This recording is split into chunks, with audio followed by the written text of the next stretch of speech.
নমস্কাৰ আজিৰ ভিডিঅ'টোৰ জৰিয়তে জিওগ্ৰাফি এবাউট ইণ্ডিয়া সম্পৰ্কে আলোচনা কৰিবলৈ লোৱা হৈছে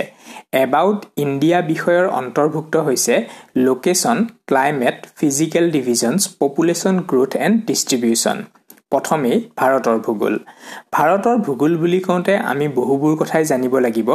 তাৰে ভিতৰত প্ৰথমে আমি কেইটামান কথা গুৰুত্বপূৰ্ণ কথা বুলি বিবেচিত কৰিছো সেইসমূহ হৈছে যে ভাৰতবৰ্ষ হৈছে আয়তনৰ দিশেৰে পৃথিৱীৰ সপ্তম বৃহত্তম দেশ আমি প্ৰত্যেকই জানো পৃথিৱীৰ ভিতৰত আটাইতকৈ ডাঙৰ দেশখন হৈছে ৰাছিয়া আৰু সপ্তম হৈছে ভাৰতবৰ্ষ আৰু যদি আমি জনসংখ্যাৰ দিশেৰে চাওঁ তেতিয়া হলে আটাইতকৈ ডাঙৰ দেশখন হৈছে চীন দেশ আৰু দ্বিতীয় হৈছে ভাৰতবৰ্ষৰ মুঠ মাটিকালি হৈছে ৩২,৮৭,২৬৩ বৰ্গ কিলোমিটাৰ আমি আমাৰ ভাৰতৰ চাৰিসীমাটো যদি চাওঁ তেতিয়া হলে দেখিবলৈ পাওঁ যে উত্তৰ দিশে আছে চীন নেপাল আৰু ভূটান দক্ষিণে আছে ভাৰত মহাসাগৰ আৰু শ্ৰীলংকা পূব দিশত আছে চীন দেশ ম্যানমাৰ বংগোপসাগৰ আৰু পশ্চিম দিশত দেখিবলৈ পাওঁ পাকিস্তান আফগানিস্তান আৰু আৰব সাগৰ এতিয়া ভাৰতবৰ্ষৰ চাৰিওফালে আমি বিভিন্ন দেশৰ সীমাৰেখাবোৰ পাওঁ আৰু এই সীমাৰেখাবোৰৰ ভিতৰত বাংলাদেশৰ সীমাৰেখাডাল হৈছে আটাইতকৈ দীঘল আৰু আফগানিস্তানৰ লগত যিখিনি সীমা ভাৰতবৰ্ষই স্থল সীমা অতিক্ৰম কৰি আছে এই সীমাডালেই হৈছে আটাইতকৈ কম দূৰত্বৰ সীমা এতিয়া ভাৰতবৰ্ষৰ লগত চুবুৰীয়া ৰাষ্ট্ৰসমূহৰ যি সীমাবোৰ এই সীমাবোৰক বিভিন্ন নামেৰে নামাকৰণ কৰা হয় লগতে ইয়াৰ দৈৰ্ঘ্যসমূহো জানিব লাগে গতিকে মই এইখিনি এনে ধৰণে তালিকা আকাৰে দেখুৱাইছো ভাৰত আৰু পাকিস্তানৰ মাজৰ সীমাৰেখাডালৰ নাম হৈছে ৰেড ক্লিফ লাইন যাক ৰেড ক্লিফ ৰেখা বুলি কোৱা হয় আৰু ইয়াৰ দৈৰ্ঘ্য হৈছে ৩৩২৩ কিলোমিটাৰ ভাৰত আৰু আফগানিস্তানৰ যিডাল আটাইতকৈ চুটি সীমা বুলি কৈছিলো মাত্ৰ ১০৬ কিলোমিটাৰ দূৰত্বৰ সেইডালক ডুৰান্ট ৰেখা বুলি কোৱা হয়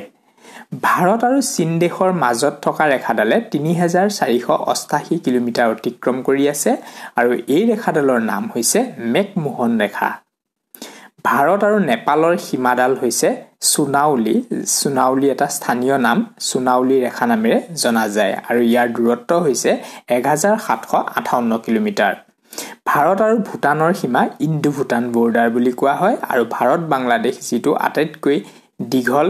স্থল সীমান্ত ৪০৯৬.১ কিলোমিটাৰ যাক পূৰ্বাচল বা শূন্য ৰেখা বুলি কোৱা হয় এই ৰেখা কেইডালৰ নাম পৰীক্ষাসমূহত আহি থাকে যিকোনো কম্পিটিটিভ এক্সামতে আহে সেই কাৰণে মই এনেকে তালিকা আকাৰে দিছো যাতে মনত ৰাখিবলৈ সুবিধা হয় এতিয়া ভাৰতবৰ্ষ সম্পৰ্কে আৰু কেইটামান অতি গুৰুত্বপূৰ্ণ কথা জানিব লাগে যে ভাৰতবৰ্ষৰ প্ৰায় সোঁমাজেৰে কৰ্কটক্ৰান্তি ৰেখাডাল পাৰ হৈ গৈছে কৰ্কটক্ৰান্তি ৰেখা মানে হৈছে ৩.৫ ডিগ্ৰী উত্তৰ অক্ষৰেখা এইডালকে কৰ্কটক্ৰান্তি ৰেখা বুলি কোৱা হয় এতিয়া এই কৰ্কটক্ৰান্তি ৰেখাডাল প্ৰায় সোঁমাজেৰে অতিক্ৰম কৰি গৈছে আৰু অতিক্ৰম কালত গুজৰাট ৰাজস্থান মধ্যপ্ৰদেশ ছত্তীশগড় ঝাৰখণ্ড পশ্চিম বংগ ত্ৰিপুৰা আৰু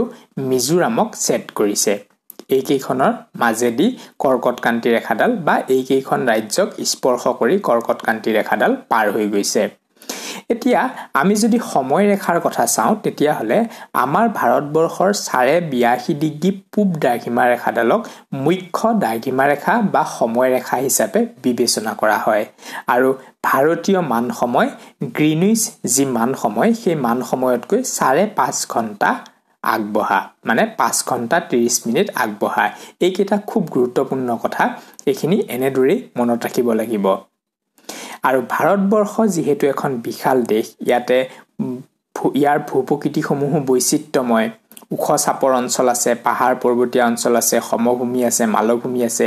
এই সকলোবোৰ চালিজাৰি চাই ভাৰতবৰ্ষক এইকেইটা ভূপ্ৰাকৃতিক বিভাগত ভাগ কৰা হৈছে মই ইয়াত এনেদৰে দি দিছো চাই ললে বুজিব পাৰিবা প্ৰথমে উত্তৰ আৰু উত্তৰ পূবৰ পাৰ্বত্য অঞ্চল এই পাৰ্বত্য অঞ্চলটোৰ মূল কথাটো হৈছে যে হিমালয় পৰ্বতৰ অংশবিশেষ এই অঞ্চল উত্তৰ আৰু উত্তৰ পূবৰ পাৰ্বত্য অঞ্চল বুলিলে কাশ্মীৰৰ নংগ পৰ্বতৰ পৰা অৰুণাচল প্ৰদেশৰ পূব সীমান্ত পৰ্যন্ত পূবা পশ্চিমাকৈ প্ৰায় ২৫০০ কিলোমিটাৰ আৰু উত্তৰা দক্ষিণাকৈ ১৬০ পৰা ৪০০ কিলোমিটাৰ বহল আৰু এই হিমালয় পৰ্বতমালাৰ যেটো কথা কোৱা হৈছে এই পৰ্বতমালা হৈছে এক নতুন ভংগিল পৰ্বত এটো পৰীক্ষাসমূহত প্ৰশ্ন আহে হিমালয় কোন শ্ৰেণীৰ পৰ্বত তেতিয়া আমি লিখিব লাগে যে হিমালয় নতুন ভংগিল শ্ৰেণীৰ পৰ্বত আৰু এই পৰ্বতৰ উৎপত্তি হৈছে ক্ৰিটেচিয়াছ যুগত হিমালয় পৰ্বতটো কেইবাটাও লানিৰে বিভক্ত হৈ আছে আৰু সেই কেইটা উৎপত্তিৰ সময় অনুসৰি এনে ধৰণে ভাগ কৰা হৈছে ইওচিন যুগৰ সৃষ্টি যিখিনি হৈছে সেইখিনিক বৃহৎ হিমালয় বুলি কোৱা হয় আৰু বৃহৎ হিমালয়ৰ আন এটা নাম হৈছে হিমাদ্ৰী আৰু মায়োচিন যুগৰ সৃষ্টি হৈছে নিম্ন হিমালয় যাক হিমাচল বুলিও কোৱা হয় আৰু প্লায়োচিন যুগৰ সৃষ্টি হৈছে বৰ্হি হিমালয় যাক শিৱালিক বুলি কোৱা হয় ইয়াৰ লগতে আকৌ পশ্চিমৰ পৰা পূবলৈকো হিমালয়ক কেইটামান ভাগত ভাগ কৰা হৈছে পশ্চিম হিমালয় মধ্য হিমালয় আৰু পূব হিমালয় এনে ধৰণে ভাগ কৰা হৈছে তে হিমালয় পৰ্বততে পৃথিৱীৰ সুউচ্চ শৃংগসমূহ অৱস্থিত পৃথিৱীৰ ভিতৰত সুউচ্চ শৃংগ বুলি ক'লে মাউণ্ট এভাৰেষ্টৰ কথা আহে মাউণ্ট এভাৰেষ্ট নেপালত অৱস্থিত আৰু ইয়াৰ উচ্চতা হৈছে 8848 মিটাৰ ইয়াৰ লগতে হিমালয় পৰ্বতৰ অন্যান্য শৃংগ কিছুমানৰ নাম আৰু উচ্চতাসমূহ দিয়া আছে পৰীক্ষাত যেহেতু আহে প্ৰশ্ন সেই কাৰণে এনে ধৰণে দিয়া হৈছে নিশ্চয় তোমালোকে দেখিবলৈ পাইছা গিৰিপথ মানে পাহাৰীয়া পথ পৰ্বতৰ মাজৰ সৰু সৰু পথবোৰ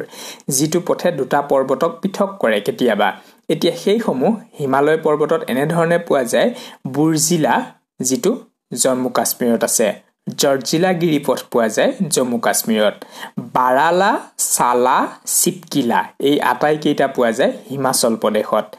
নিতিলা আৰু লিপুলেখলা এই দুটা গিৰিপথ পোৱা যায় উত্তৰাখণ্ডত জেলেপলা আৰু নাথুলা এই কেইটা ছিকিমত পোৱা যায় বমদিলা পাছ পোৱা যায় অৰুণাচল প্ৰদেশত এই কেইটা কোন ৰাজ্যত অৱস্থিত সেই অনুসৰি প্ৰশ্ন আহে মই সেই কাৰণে এনে ধৰণে তালিকা অনুসৰি দিছো ইয়াৰ পাছত আহিলে উত্তৰৰ সমভূমি অঞ্চল বুলি ক'লে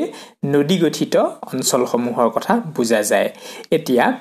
এই সমভূমি অঞ্চল বিশেষকৈ গংগা ব্ৰহ্মপুত্ৰ নদীৰ নদী গঠিত অঞ্চলকে বুজা যায় আৰু ইয়াৰ মাটিকালি প্ৰায় 7 লাখ বৰ্গ কিলোমিটাৰ মানে ভাৰতবৰ্ষৰ যি সমভূমি অঞ্চল এই সমভূমি অঞ্চলৰ মাটিকালি হৈছে 7 লাখ বৰ্গ কিলোমিটাৰ এই সমভূমি মূল নদী গংগা উচ্চ হিমালয়ৰ গংগোত্ৰী নামৰ হিমবাহৰ পৰা ওলাই আহিছে পৰীক্ষাত এইটো প্ৰশ্ন হ'ব পাৰে এই সমভূমি অঞ্চলৰে এক বৃহৎ অঞ্চল পাঞ্জাব সমভূমি পাঞ্জাব এই নামটো পাঁচখন নদী তাত থকাৰ বাবে পাঞ্জাব হৈছে আৰু সেই পাঁচখন নদী হৈছে শতুদ্ৰ বিপাশা ইৰাৱতী চন্দ্ৰভাগা আৰু বিতস্তা তাৰ পাছত আমি যদি দাক্ষিণাত্য মালভূমিৰ কথা চাওঁ যেটো কলা মাটিৰ অঞ্চল য'ত কপাহ খেতি ভাল হয় সেই অঞ্চলটোৰ কথা যদি চাওঁ তেতিয়া দেখিবলৈ পাওঁ যে দাক্ষিণাত্য মালভূমিৰ পশ্চিমে পশ্চিমঘাট পূবে পূৰ্বঘাট উত্তৰে সাতপুৰা মহাকাল আৰু মহাদেৱ পাহাৰেৰে বেষ্টিত মালভূমি মানে পাহাৰৰ ওপৰৰ সমভূমি অঞ্চল সেই কাৰণে দেখিবলৈ পাইছো যে চাৰিওফালে পাহাৰ পৰ্বতেৰে আবৰি আছে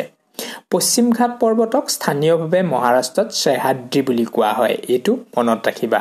প্ৰশ্ন হ'ব পাৰে কৰ্ণাটক আৰু তামিলনাডুত সেই একেলানি পাহাৰকে নীলগিৰি বুলি কয় কেৰেলাত আনাইমালাই আৰু কাৰ্ডামম পাহাৰ নামেৰে জনা যায় পশ্চিমঘাট পৰ্বতৰ উচ্চতম শৃংগ আনাইমুদি আৰু পূৰ্বঘাট পৰ্বতৰ উচ্চতম শৃংগ মহেন্দ্ৰগিৰি খুব ইম্পৰ্টেন্ট কোৱেশ্চন ভাৰতীয় মৰুভূমি অঞ্চল মৰুভূমি বুলি ক'লে ভাৰতৰ থৰ মৰুভূমিখনৰ কথা মনলৈ আহে আৰু থৰ মৰুভূমি হৈছে বিশ্বৰ নৱম ডাঙৰ মৰুভূমি আৰু এই মৰুভূমি অঞ্চলত মাত্ৰ এখনেই নদী আছে এই নৈখনৰ নাম হৈছে লুনি নদী উপকূলীয় সমভূমি অঞ্চল উপকূল মানে হৈছে সাগৰৰ পাৰ অঞ্চল গংগা নদীৰ মোহনাৰ পৰা কন্যাকুমাৰীলৈকে গঠিত হৈছে পূব উপকূল আনহাতে পশ্চিমৰ গুজৰাট স্থিত কচ্ছ ৰাণ অঞ্চলৰ পৰা কন্যাকুমাৰীলৈ পশ্চিম উপকূল মানে পূব দিশত থকা উপকূলীয় অঞ্চলটো পূব উপকূল পশ্চিম দিশত থকা উপকূলীয় অঞ্চলটো হৈছে পশ্চিম উপকূল এই উপকূল পূব উপকূলৰ তুলনাত ঠেক মানে পশ্চিম উপকূলটো পূব উপকূলতকৈ ঠেক পশ্চিম উপকূলক কংকন উপকূল কৰ্ণাটক উপকূল আৰু মালৱাৰ উপকূল হিচাপে উত্তৰৰ পৰা দক্ষিণলৈ ভগোৱা হৈছে মানে কচ্ছ ৰাণ অঞ্চলৰ পৰা কন্যাকুমাৰীলৈকে এনে ধৰণে ভাগ কৰা হৈছে কংকন উপকূল কৰ্ণাটক উপকূল আৰু মালৱাৰ উপকূল তাৰ পিছত আমি দ্বীপীয় অঞ্চলৰ কথা যদি চাওঁ ভাৰতবৰ্ষৰ কাষৰীয়া যিবোৰ দ্বীপ সেই সমূহৰ কথা যদি চাওঁ তেতিয়া হলে বংগোপসাগৰত দেখিবলৈ পোৱা আন্দামান আৰু নিকোবৰ দ্বীপপুঞ্জ আৰু আৰব সাগৰত দেখিবলৈ পোৱা লাক্ষাদ্বীপ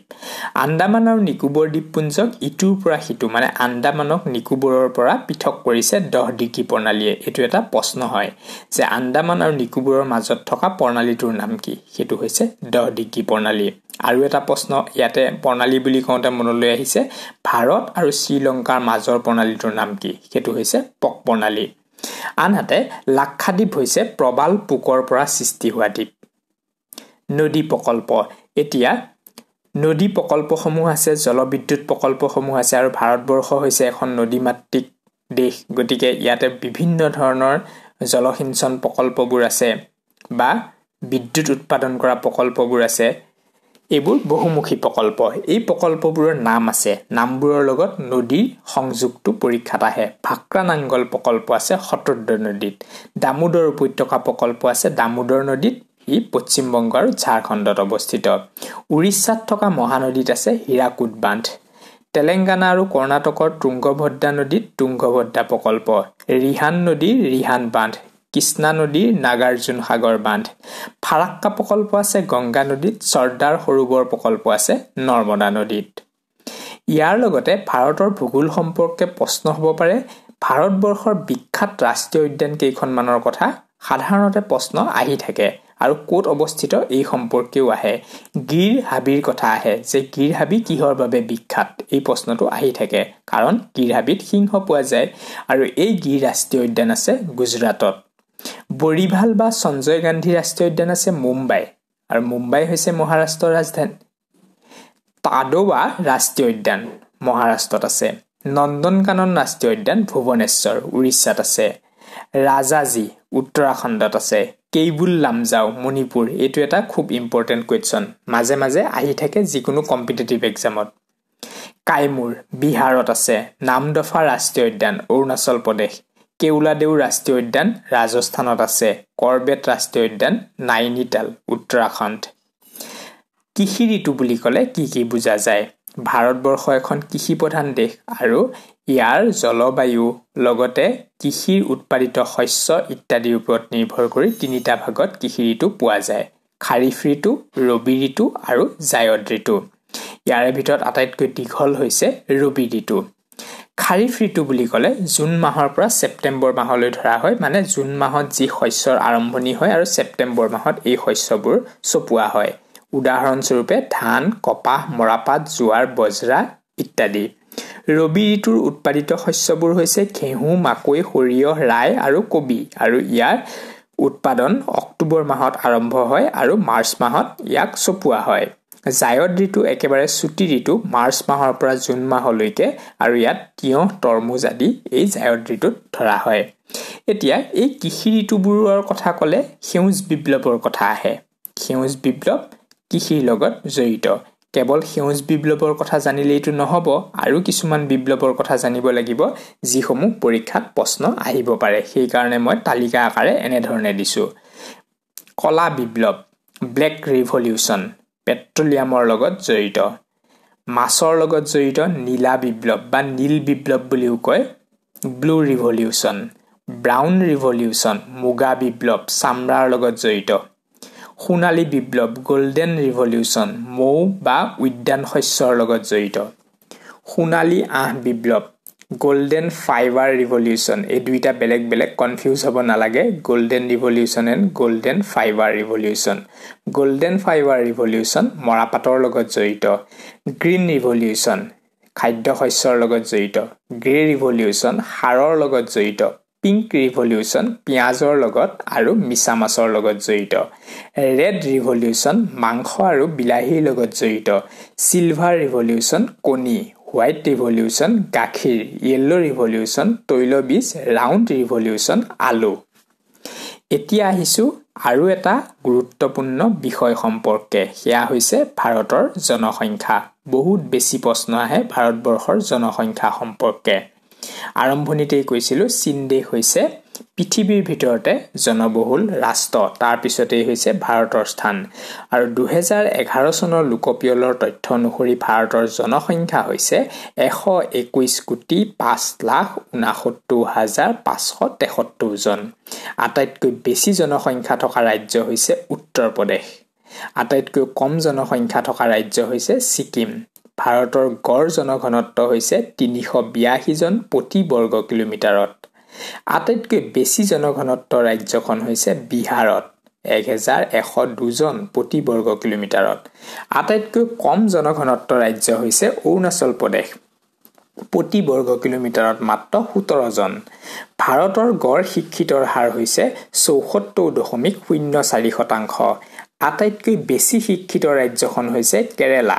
আটাইতকৈ কম শিক্ষিত ৰাজ্য হৈছে বিহাৰ এইকেইটা ইম্পৰ্টেন্ট মই সেই কাৰণে এইকেইটাক উল্লেখ কৰিলো